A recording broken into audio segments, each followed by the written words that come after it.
Hai, masih bersama saya Mr. Z bicara.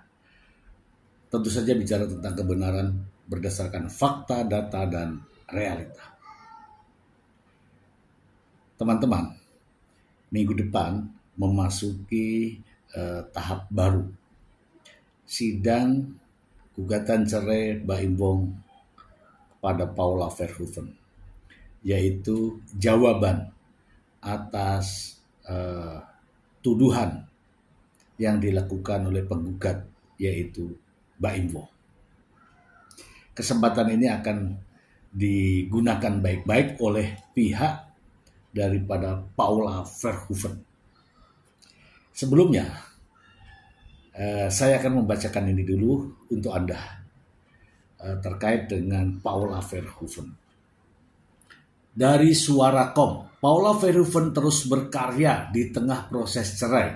Intip 3 bisnis yang digelutinya. Suara.com, Paula Verhoeven masih menjalani proses cerai dengan Baim Wong. Namun keretakan rumah tangga tak membuat Paula patah arang. Ia terus fokus pada pengembangan dirinya. Ia tetap giat bekerja, bahkan mendirikan bisnis baru. Sikap Paula yang tak berlarut dalam kesedihan itu tentunya mendapatkan dukungan, sebab alih-alih mengumbar masalah pribadi, ia memilih sibuk pada hal yang positif. Ini ya teman-teman ya, nanti kita bahas. Lantas apa saja bisnis yang dikelola Paula Verhoeven? Berikut beberapa di antaranya. 1. Sekolah model. Berkecimpung di dunia modeling sejak muda, Paula bersama dengan beberapa teman supermodelnya pun memutuskan untuk membagikan ilmu dengan mendirikan sebuah sekolah modeling yang bernama Supermodel Project. Dilihat dari laman Instagram, sekolah modeling ini didirikan oleh Paula, Dominic Diose, Kelly Tandiono, dan Laura Mulyadi. Di sini murid tak hanya mendapat materi tentang dunia modeling, tapi juga kepribadian yang dibimbing oleh model profesional. 2. Klinik kecantikan. Paula juga rupanya turut membangun sebuah klinik kecantikan bernama Beauty District Clinic. Klinik ini fokus pada perawatan kulit dengan standar global dan menggunakan teknologi modern serta dokter bersertifikat sehingga dijamin aman. Dalam sebuah unggahan di Instagram story-nya, Beauty District Clinic, Paula mengaku mendirikan Beauty District Clinic karena latar belakangnya sebagai model yang dituntut memperhatikan penampilan. Di sisi lain, sejak menikah dan memiliki anak, dirinya merasa ada perubahan dalam bentuk tubuh. Sehingga ia dan temannya terinspirasi mendirikan Beauty District Clinic. Karena kita punya visi misi yang sama. Karena habis punya anak kan, badan kita pasti akan lebar. Gak enak dilihat. Akhirnya dari situ, yuk kita bikin klinik kecantikan yuk bebernya. 3. Merek busana. Lewat unggahan Instagram beberapa waktu belakangan, wanita berusia 37 tahun ini mendirikan merek busana yang nampaknya terinspirasi dari namanya sendiri, yakni Amapola Label. Paula pun nampak antusias menunjukkan proses pembangunan offline store untuk bisnis terbarunya yang akan di-launching pada awal Februari 2025 ini. Meski belum resmi dibuka untuk publik, Paula sendiri sudah membocorkan beberapa koleksi merek busananya. Nampaknya koleksi perdana Amapola Label akan menonjolkan gaya-gaya kasual yang muslimah dan friendly. Oke. Kita bahas ya teman-teman, kita bahas. Nah, ini teman-teman pasti tahu, pasti ya yang ngikuti dari awal hingga saat ini pasti ingat betul bagaimana Paula menjalani kondisi ini. Ya coba saja ya apa ya, di dalam konferensi pers Mbak Im Wong dan juga pengacaranya diungkapkan. Disinilah seluruh Nusantara ini kaget. Tega betul gitu ya kan? Tega betul nih ungkap hal-hal semacam ini di media, di mass media gitu kan. Terus, namun apa yang diungkapkan dalam konferensi pers tersebut tidak berhenti sampai di situ. Pengacara Mbak Im Wong mondar-mandir di stasiun televisi, memberikan statement-statement, pernyataan-pernyataan yang tentu saja kalau kita mendengarnya dengan menggebu-gebu, berapi-api, ya intinya adalah memojokkan Paula Verhoeven. Bukan hanya sekedar mondar-mandir di televisi, di berbagai media sosial pun bertebaran tentang bagaimana sang pengacara Mbak Im Wong ini gemar mengumbar pernyataan yang intinya adalah menjatuhkan Paula Verhoeven. Saya memiliki beberapa cuplikan yang saya ambil dari media sosial. Ini benar-benar niat menjatuhkan Paula Verhoeven. Saya tidak tega, namun demi kebenaran saya akan tayangkan berikut ini. Saya memang bisa dibilang dikhianati sama dua orang rekan saya, dari pihak perempuan sama laki-laki. Yang laki-lakinya itu adalah teman baik saya sendiri.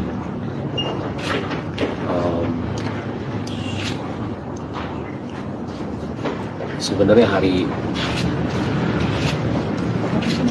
pas kejadian itu hari pertama saya itu sudah memaafkan, tapi pakai caranya saya lah ya. Dan saya nggak nyangkanya ketika saya mengetahui ada telepon laki-laki itu diganti sama pihak wanita dengan nama laki-laki. Ya kalian semua juga. Langsung pakai mata kepala atau lewat dari teman gitu? Itu nggak boleh disampaikan. Iya, speed banget. Nggak boleh. Persoalan ini cukup lama terpendam sehingga tadi diutarakan. Jadi memang dia ingin menyampaikan. Saya ini sudah cukup diam sekian lama. Harus saya sampaikan supaya semuanya paham. Saya menderita sebetulnya. Itu yang Anda harus ambil dari persoalan ini. Ya. Pak, mungkin melihat Mas Baim mungkin prabonya seperti apa Bang? Bang pernah nangis? Iya. Lihat tadi, coba Anda lihat tadi bagaimana. Nangis Pak? Ya sudah. Itu adalah suara hati seorang suami dan laki-laki. Bagaimana sakitnya. Iya. Ya. Oke, siap.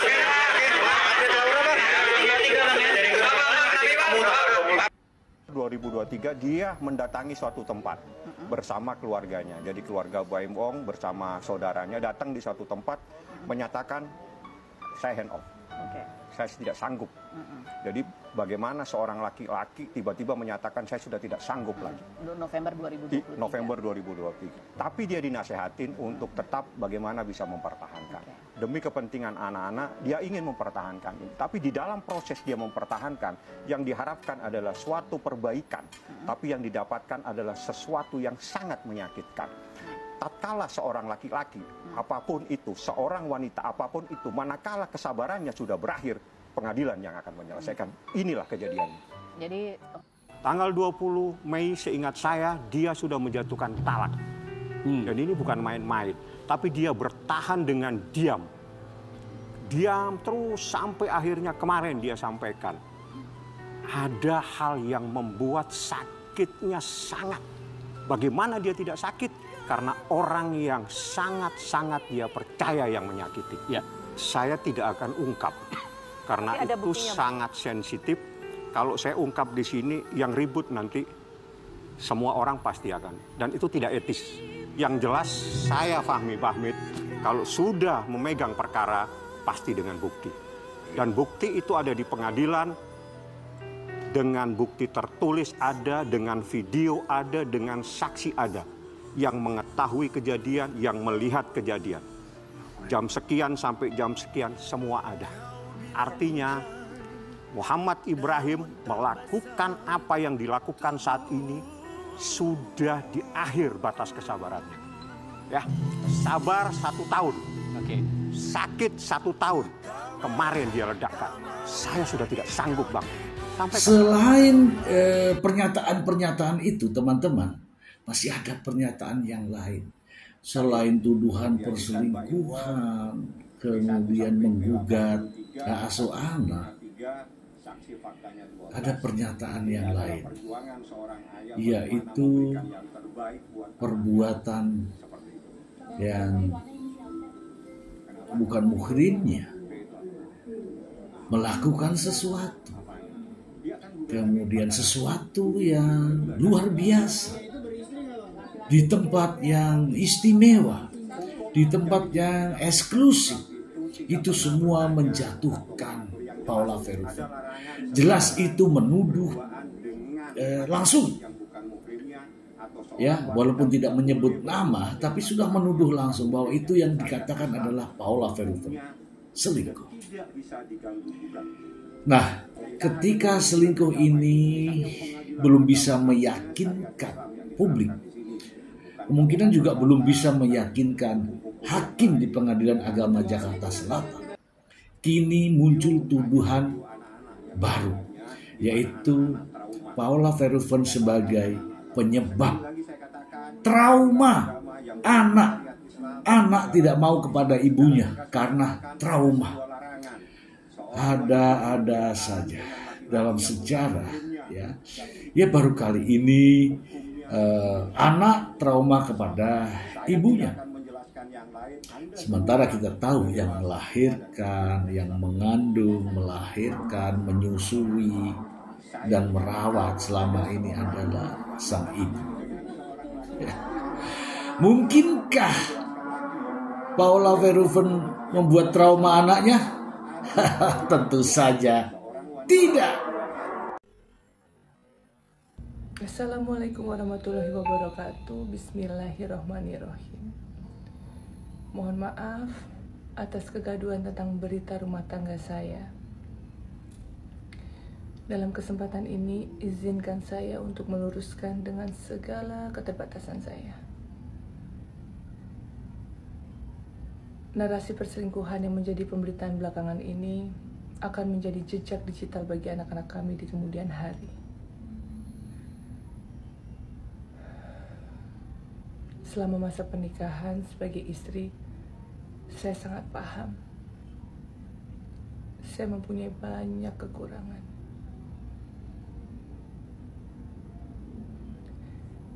Namun dalam kesempatan ini, saya ingin meluruskan bahwa berita perselingkuhan itu tidak benar.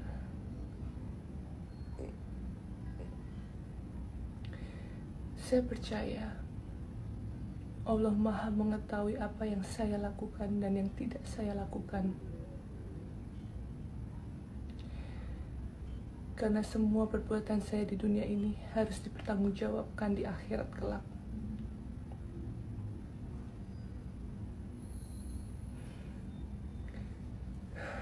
Saat ini bukanlah tahap yang mudah untuk kami, saya dan juga anak-anak.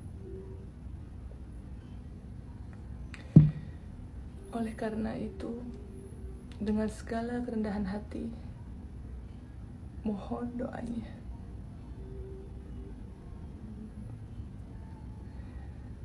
Dan untuk anak-anakku, Kiano dan Kenzo, permata hati mama,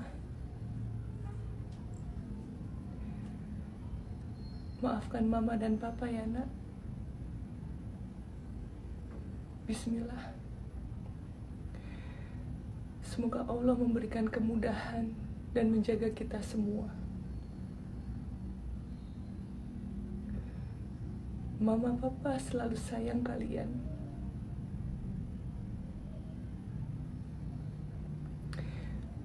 Wassalamualaikum warahmatullahi wabarakatuh. Terima kasih dan mohon doanya. Saking seriusnya Baim Wong dan pengacaranya untuk menyerang Paula Verhoeven hingga hingga akhirnya mendatangkan psikolog 3 orang, entah siapa namanya, yang jelas 3 orang yang ingin membuktikan bahwa anak-anak trauma dengan ibunya. Baru kali ini ya kan, baru kali ini ada kejadian seperti ini. Anak-anak dianggap trauma dan penyebabnya adalah ibunya. Namun Paula tidak tinggal diam. Saya tahu ya, Paula pasti juga akan membantah hal ini. Tapi cara Paula membantahnya sangat elegan ya. Cukup menunjukkan bahwa anak-anak tidak trauma. Dan ini adalah pukulan yang sangat telak ya. Kalau di dunia fighter tinju, ini pukulan yang sangat telak ya. Alih-alih menyerang dan memukul KO, ingin menjatuhkan orang lain, justru mendapatkan counter attack yang sangat telak ya. Paula Verhoeven jelas bukan penyebab trauma dari anak-anaknya. Nah, masalahnya sekarang, kesempatan ini minggu depan adalah jawaban dari pihak Paula. Apakah Paula Verhoeven dan pengacaranya akan memanfaatkan kesempatan ini, membantah tudingan-tudingan yang telah dilakukan oleh Baim Wong dan juga pengacaranya? Tentu saja. Nanti pada akhirnya semua yang didalilkan akan terbantahkan semuanya. Dalil tentang perselingkuhan pasti akan terjawab. Dan dalil tentang trauma anak jelas tidak perlu diungkapkan, sudah kelihatan dengan sendirinya. Pada akhirnya sidang ini akan diputuskan dari hasil fakta-fakta persidangan, bantahan-bantahan dari Paula Verhoeven dengan bukti-bukti tentunya ya. Hakim akan lebih yakin dengan apa yang dikatakan pihak Paula Verhoeven. Selingkuh tidak terjadi dan tudingan tentang trauma anak juga tidak terbukti. Tuduhan selingkuh hanyalah ciptaan atau apalah artinya ya. Saksi-saksi yang dihadirkan, ada saksi gembos, saksi kunci, saksi mata, saksi fakta, saksi apalah, tidak akan meyakinkan hakim. Pada akhirnya putusan cerai tetap ada karena ini sudah berselisih ya. Namun perselingkuhan tidak terbukti dan hak asuh anak akan diberikan kepada Paula Verhoeven. Coba saja teman-teman ya, dengan 83 bukti, 12 saksi dan 3 ahli, bukti manakah yang kira-kira memperkuat tudingan Paula Verhoeven selingkuh? Silakan mulai dari P0 sampai P83. Kemudian dari 12 saksi, saksi manakah yang melihat secara langsung kejadian adanya perselingkuhan? Kemudian 3 ahli. Ahli manakah yang ditunjuk sebagai ahli perselingkuhan? Tidak ada, semuanya psikologi anak. Jelas tidak ada bukti perselingkuhan. Ketika tidak ada bukti perselingkuhan, jelas pasal 105 kompilasi hukum Islam akan berlaku. Dan tudingan selingkuh tidak bisa dibuktikan. Seandainya saja perselingkuhan itu benar, seandainya saja perselingkuhan itu ada, jika saja perselingkuhan itu benar-benar terjadi, gak perlu repot-repot, gak perlu mendatangkan sampai 83 bukti, tidak perlu mendatangkan sampai 12 saksi, tidak perlu mendatangkan sampai 3 ahli. Buktikan saja perselingkuhan itu, hak asuh anak pasti akan jatuh ke Baim Bom. Kalau perselingkuhannya itu benar. Ya enggak? Namun lagi-lagi semua ini akan dibantah dan dipatahkan oleh Paula Verhoeven dan pengacaranya. Kita akan nantikan. Terus ya, berikan dukungan. Jika ini benar-benar fair persidangannya, hak asuh anak akan jatuh kepada Paula.